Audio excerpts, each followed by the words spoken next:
Alors, notre sujet principal pour ce matin, ça sera axé sur le développement social.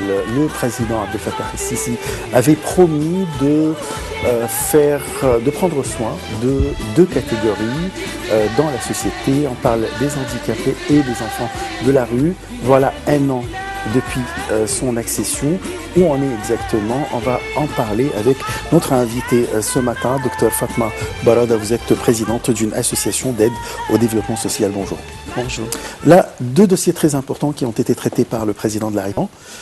Aujourd'hui, après un an, si on commence par le dossier des enfants de la rue, où on est? On est. Bien sûr, il y a eu beaucoup de progrès pendant cette année. Il avait complètement raison d'accentuer sur ces deux sujets. Comment on peut intégrer les handicaps dans la société. Et deuxièmement, les enfants de la rue, comment on peut améliorer leurs conditions sociales et absorber la violence et les intégrer dans la société aussi. On a découvert avec le temps, il avait complètement raison, parce qu'à travers l'art, la musique, la photographie, n'importe quoi, ou bien le sport, on peut absorber la violence qui se trouve avec ces enfants négligés et dans la rue. Ils ont des familles, mais malheureusement négligés par leur famille. Heureusement, l'année passée, on a commencé, nous étions premiers à participer au mondial qui a eu lieu au Brésil. C'est un mondial qui a lieu chaque 4 ans, avant le mondial du football, pour les enfants de la rue. L'année passée, il y avait 20 nations qui ont participé. Le premier jour, nous sommes arrivés, malheureusement, on avait joué contre le Brésil. J'étais bien sûr très étonné. Bien sûr, on n'a pas gagné. Le Brésil a gagné 5-1. J'étais très triste, mais le lendemain, le Brésil a bien sûr gagné une autre nation, mais 20. Alors j'étais très satisfaite. C'est un basket, c'est pas un football. Alors j'étais très contente de notre résultat. C'était une expérience pour les enfants, bien sûr. Vous ne pouvez pas vous imaginer comment ces enfants-là, ils peuvent voir un autre monde. Pour eux, c'est... La possibilité d'être meilleur. Bien sûr, leurs frères, où ils sont? Dans la rue. Nous avons les images de l'équipe.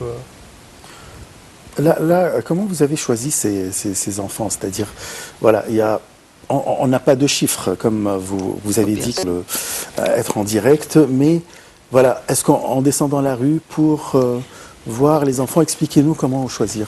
On descend dans la rue. Nous avons des autobus, des petits autobus comme ça, où on circule dans les rues.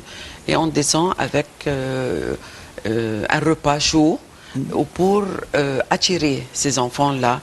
Et ensuite, ils commencent petit à petit à... s'accoutumer, soi-disant. Oui, non, à avoir confiance en nous. Et ils commencent à parler avec nous. Et si les enfants ils sont dans la rue depuis une petite période, une courte période, on peut les attirer. Mais si ils ont passé des années dans la rue, bien sûr c'est très difficile parce qu'on est accoutumé à la rue. Alors si vraiment ces enfants-là, ils ont l'intention de changer leur vie, on commence à les attirer de différentes manières avec nous.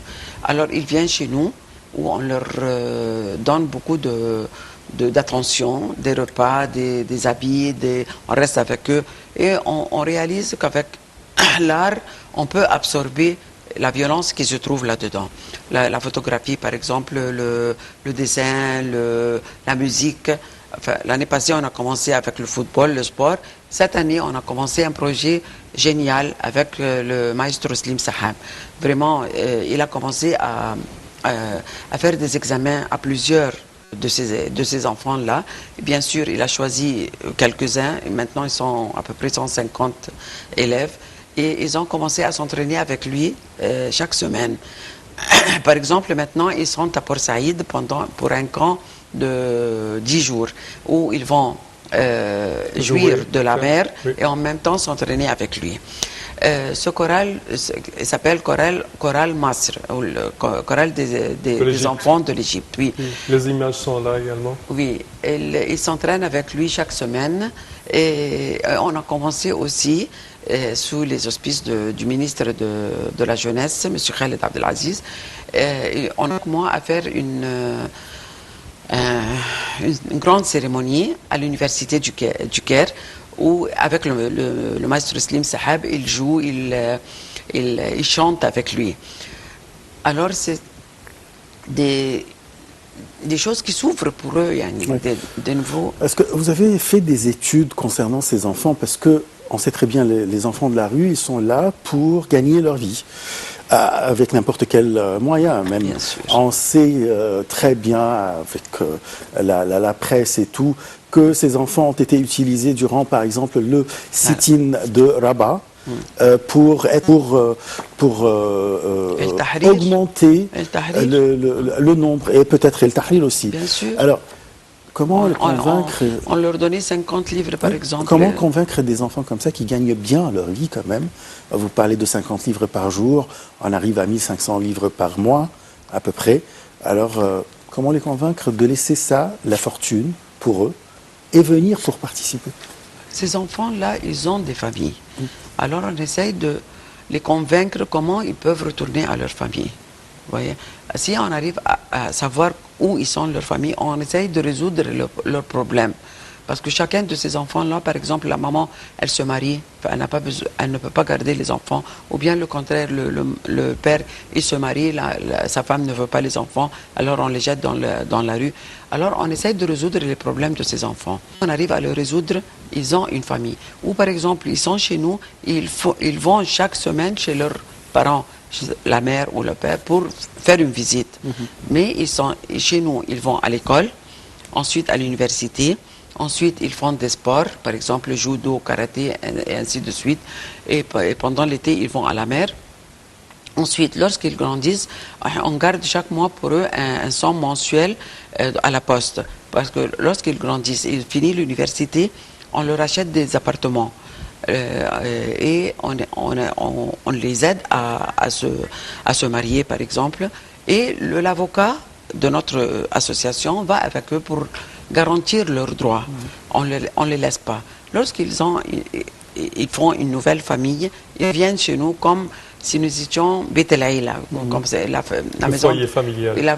Alors ils viennent et ils essayent de participer avec nous à résoudre les problèmes qu'on voit. Parce qu'ils sentent mieux que nous. Ils peuvent savoir les problèmes de ces enfants-là. Alors ils viennent, ils restent avec eux, ils parlent avec ces enfants-là. C'est un moyen de communication meilleur avec eux. Enfin, on essaie de résoudre leurs problèmes. On ne les laisse pas jusqu'à... Comme nos enfants exactement. On est avec eux pendant toutes les époques de leur vie. Voyez. Et vous les aidez également à reprendre leur scolarité, ils vont à l'école, l'université, ensuite ils travaillent, on ne les laisse pas. Vous êtes une ONG, oui. Alors vous allez aider combien de personnes ici? Ce sont des milliers et des milliers dans les rues. Oui. Si vous allez faire un énorme effort, vous allez aider une centaine, 200, mais vous avez raison. Voilà. Où est le rôle du gouvernement? Et comme je viens de dire durant le début de cette émission, que le président a promis de faire quelque chose concernant ces enfants. Où est le rôle du gouvernement? Le rôle du gouvernement, par exemple, maintenant, vous avez remarqué qu'il y a le club de Gezira. Oui, tout à fait. Et ils ont commencé à faire Nadi Shabab là-bas. Oui, une rénovation incroyable. Bien sûr. Parce qu'à travers le sport, on peut absorber tous ces enfants-là. Par exemple, nous avons une très grande branche au 10th of Ramadan, une très grande branche. Alors, on a demandé à M. Khaled Abdelaziz, il a commencé à nous restaurer un football et aussi 3 autres baskets, terrain de jeu, oui. Par exemple, c'est comment dire, un endroit où il n'y avait pas de sport du tout. Si on peut avoir ça, on peut faire des matchs avec tous les entourages, on peut faire beaucoup d'activités avec ces enfants-là. Là-bas, par exemple, ça c'est un rôle du gouvernement. Si on demande n'importe quoi, mais les enfants, lorsqu'ils viennent chez nous, on ne peut pas les prendre de la rue et tout de suite chez nous. Ils doivent passer par des stages. Par exemple, ils viennent pendant toute la matinée et ils sortent à la fin de la matinée. Ensuite, comment dirais-je, ils peuvent venir dormir chez nous et ensuite sortir. Et à la fin, troisième stage, c'est de rester chez nous définitivement. Parce que ces enfants-là, ils sont habitués à la liberté. C'est-à-dire, si vous les prenez et vous les mettez chez nous directement, ils vont s'évader. Mais ils ne peuvent pas rester. Ils sont habitués à la liberté. Alors, on commençait avec eux graduellement. Oui, de leur propre choix. Oui, parce que celui qui s'est rendu compte de ça, c'était un prêtre au Brésil. Il s'est rendu compte que les enfants ne peuvent pas être emprisonnés. Alors, on a essayé de savoir les expertises ou les expériences déjà entreprises dans le monde entier pour mieux traiter les enfants de la rue. On ne peut pas le prendre et le mettre comme dans un prison. Ils vont sauter de la rue, par-dessus les murs. Ils ne vont pas rester chez nous. Enfin, on doit être graduellement.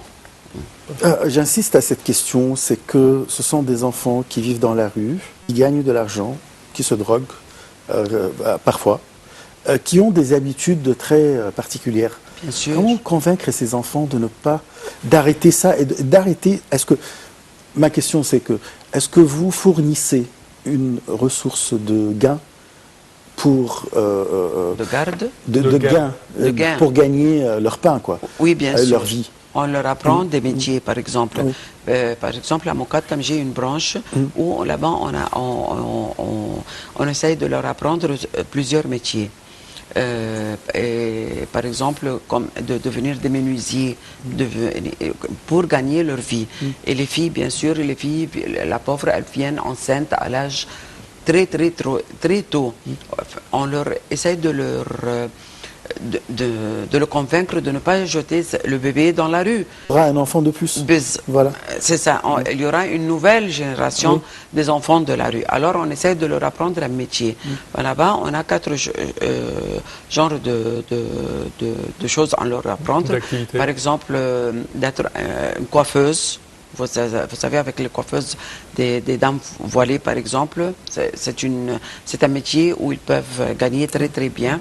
Et il y a la paille, il y a les bougies, et il y a les colifichets. Ils vendent des colifichets. Il y a une dame européenne qui vient leur apprendre ces petites choses-là. Il y a une autre dame qui vient leur apprendre à faire des pâtisseries. Par exemple, ça c'est pour les filles. Pour les garçons, on essaye de leur apprendre des métiers. Oui, des métiers, d'être de menuisier, des électriciens, ainsi de suite.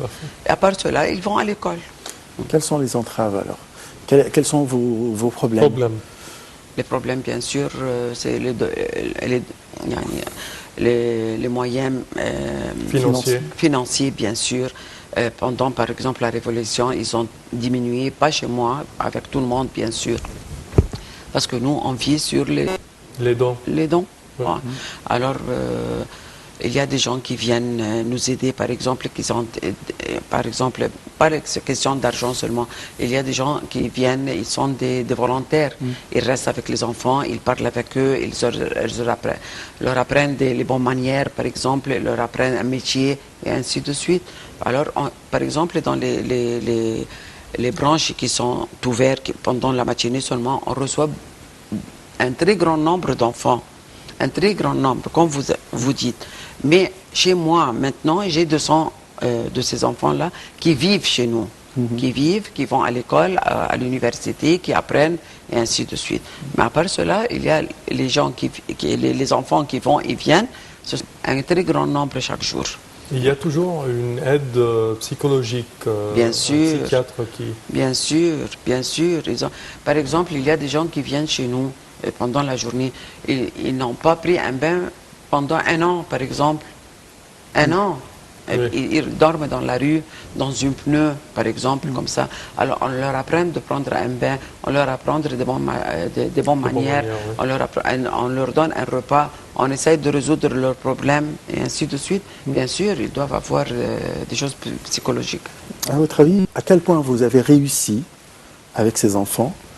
Et on a besoin, ou vous avez besoin, il faut dire on a, c'est la société, on a besoin de combien de temps pour arriver à anéantir ce phénomène? C'est un grand mot. On espère. Oui. À votre avis, la réussite, vous êtes où? On a réussi parce que, tout simplement, ça fait 25 ans maintenant qu'on travaille. C'est déjà pas mal. C'est déjà pas mal. Nous étions les premiers à réaliser ce problème social. Parce que c'était un homme anglais, un directeur d'une école anglaise qui a commencé à se rendre compte qu'il y a quelque chose qui s'appelle les enfants de la rue. Parce qu'ici, on doit faire des bâtiments pour les orphelins ou bien les gens âgés, par exemple. Alors, c'est lui, depuis 88, il a réalisé, il a commencé avec 7 enfants, qu'il y a quelque chose qui s'appelle les enfants de la rue. Et nous, avec le temps, on a commencé à réaliser qu'il y avait les filles de la rue. Tout ça, ça prend du temps pour réaliser toutes ces choses-là. Mais on ne peut pas garantir quand on peut finir avec ce problème. Mais vous considérez avoir fait des pas vers la réussite? Bien sûr, on a fait des pas. Bien sûr qu'on continue, c'est-à-dire qu'on a réussi. Et premièrement, on avait commencé avec une seule branche. Maintenant, j'ai 16 ou 17 branches. On va ouvrir très prochainement à Giza. Comment ils sont vus ou acceptés par la société? Pardon? Quand ils s'intègrent, quand ils vont, par exemple, à l'université, à l'école, est-ce qu'il y a une acceptation? Comment les gens les voient? Je vais vous dire, par exemple, lorsqu'on fait des branches, on ne fait pas des branches isolées. Oui. Ils habitent dans des branches, dans des immeubles. Oui. Alors, intégrés avec les voisins, et les voisins, avec le temps, ils les acceptent. Merci. Bon, au terme de cette édition, Dr Fatma Balaba, nous tenons à vous remercier de vos explications. Merci à vous. Merci. Je vous remercie bien sûr. Je rappelle que vous êtes présidente d'une association d'aide au développement social. Je vous remercie beaucoup. Je vous remercie beaucoup et Kol sana wa antum tayyibin pour Ramadan. Merci. Merci. Chers téléspectateurs, au terme de cette édition, nous tenons à vous remercier d'avoir été des nôtres. Je tiens également à remercier mon collègue Ashraf. Merci Sam. Je vous retrouve dans quelques minutes avec une nouvelle édition d'Autour du Monde. Alors, à tout de suite.